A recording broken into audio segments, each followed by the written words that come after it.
এবং একমাত্র আপনার কাছেই আমি আমার অভাবের কথা জানাচ্ছি এবং মানুষের নিকট আমার অসম্মানের কথা একমাত্র আপনাকেই বলছি। হে আরহামার রাহিমিন, আপনিই তো প্রতিটি দুর্বল ব্যক্তির রব এবং আপনিই আমার রব। আপনি কার কাছে আমাকে ছেড়ে দিলেন? এমন অচেনা মানুষদের কাছে যারা আমার ক্ষতি করতে চায়, নাকি এমন শত্রুর কাছে যাকে আপনি আমার চেয়ে অধিক শক্তি দিয়েছেন? হে আল্লাহ, যদি আপনি আমার উপর রাগ না করে থাকেন তাহলে এর কিছুতে আমার কিছু আসে যায় না, কিন্তু আপনার আশ্রয় পেলে আমার পরিস্থিতি আরেকটু সহনীয় হবে।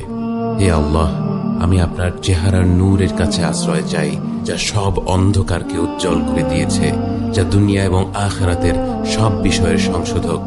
আল্লাহ, আপনার রাগ এবং অসন্তুষ্টি থেকে আমি রেহাই চাই। আল্লাহ, এই সব কাজই শুধু আপনাকে খুশি করার জন্য করা এবং আপনি ছাড়া কোনো